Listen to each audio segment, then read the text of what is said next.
Hola, ¿qué tal? Hoy estoy en casa de mi madre aquí repasando un poco de las cosas que tengo por mi hogar. Si quieres ver otras cosas que he grabado puedes verlo por aquí. De repente en una caja me he encontrado con esto, cromos de diferentes cosas. Pero todo esto rosa que veis son cromos de María Isabel. María Isabel, la de antes muerta que sencilla. ¿Qué más María Isabeles hay en el mundo? O sea, estos eran todos los cromos que yo tenía repetidos. Mi problema era que, bueno, pues yo era más mayor que María Isabel. De hecho, no me cuadraba mucho por edad ser fan ya de María Isabel, pero bueno, a mí me dio por ahí. ¿Y qué pasa? Que al no tener amigos que coleccionaran cromos de María Isabel, es que estaba muy sola en esto. Tenía que gastarme yo los euros que no tenía en cromos de María Isabel para no acabar al final la colección. Y fatal todo. Y tú dirás, pero toda la colección de cromos era de María Isabel. María Isabel pensativa. María Isabel hace aductores. María Isabel posa para la cámara pero no está haciendo ni el huevo en la foto. Esa la tengo pues 103.000 veces. María Isabel posa sexy aunque solo tiene 9 años y realmente es un poco violento tener un cromo de esto, pero bueno, ok. María Isabel tiene una revista pero no la está leyendo porque está mirando como de reojo para otro lado, así que tampoco tiene mucho sentido lo de la revista. María Isabel ha ido a un balneario pero se ha olvidado el bañador, así que nada, solo se puede mojar los pies. María Isabel dice que os da un beso si vais a su casa por un bañador, que se lo ha dejado y que, joder, que se quiere bañar. Luego, claro, hay cosas que te inquietan como tener dos mitades de María Isabel, ¿sabes? En plan, que así no va. Oye, pues encaja.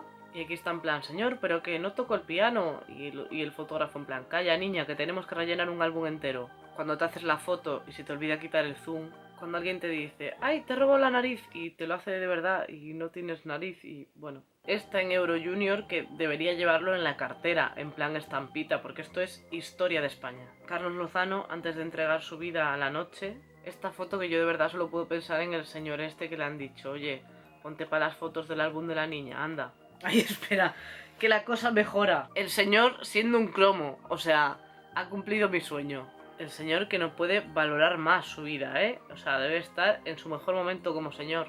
Esta foto la verdad es que es muy surrealista porque parece como que le va a inyectar algo en el brazo y luego tiene una cerveza en la mano. Y bueno, la verdad es que es bastante sórdido, pero soy muy fan.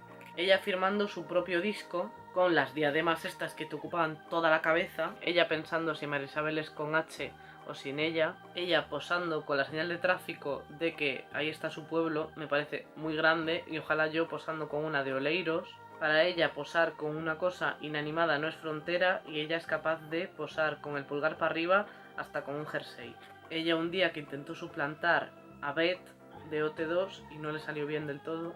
Ella reinventando la forma de usar el abanico, cosa que marcó a una generación que desde entonces, además de abanicarnos, nos lo ponemos de peineta. Gracias Marisa por tanto. Luego también tenía como otros cromos de otro tipo, estos que venían con las patatas fritas, que eran como bromas con los nombres de los grupos. Como por ejemplo, en vez de Alejandro Sanz, Alejandro Seg, por huevo, Alejandro Eg, bueno, buenísimo.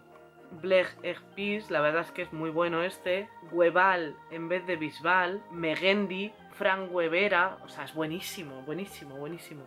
También tenía cromos de los Yu-Gi-Oh! Este, que decía, me lo guardo para alguna ocasión especial. ¿Ha llegado?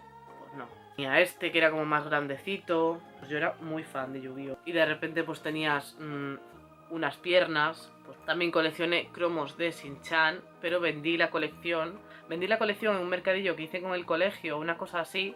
Y como que igual me llevé, no sé, 2 euros por la colección de cromos entera de Shin-Chan que vendí. Bueno, pues en fin. Esto que venía con los cereales de Johnny Bravo y de las supernenas, que no sé exactamente qué es, pero creo que era como que ponías el dedo aquí y no hace nada, no sé qué es. Digimon tenía las cartas, bueno, me las habían regalado yo creo a alguien. ¡Mimi, fuera de la clase! Luego hice una pequeña trampa que vamos, imperceptible prácticamente, que es algunas de las cartas que no conseguía tener, me las escaneaba mi padre, me las imprimía en color y daban totalmente el pego. No es que veáis borrosos, que, o sea, está así tal cual. Claro, igual así da un poco el pego, pero luego lo ves con esto y dices, hombre, a ver, se nota un poquito, ¿no? Y sobre todo por detrás, que no se ve un coño. Pero bueno, da igual, yo estaba muy feliz con esto. Luego, sobre todo, mi carta más poderosa de Yu-Gi-Oh! Que era Javián. en escena. Tiene la sensibilidad a flor de piel cada vez que sube a un escenario y sabe transmitir toda esa emoción al público que le rodea. Como buena muestra de ello queda su última actuación, en la que sus lágrimas cautivaron y emocionaron a su vez a todo el público asistente. Cuando lo echaron, vamos. Sus cantantes favoritos, Luis Miguel y Carlos Baute. Pues ¿por qué no? Creo que me lo habían regalado. Y esas son las cosas que yo coleccionaba. Tampoco tenía mucho criterio, la verdad, a la hora de coleccionar. Me gustaría que tú me dijeras si has coleccionado alguna de estas cosas o qué coleccionabas, si tenías cromos, si tienes los cromos de María Isabel y quieres que quedemos para cambiarlos porque tengo demasiados repetidos. Nada, muchas gracias por verme. Nos vemos la semana que viene, que os quiero mucho. Y nada, que venga. Hasta luego.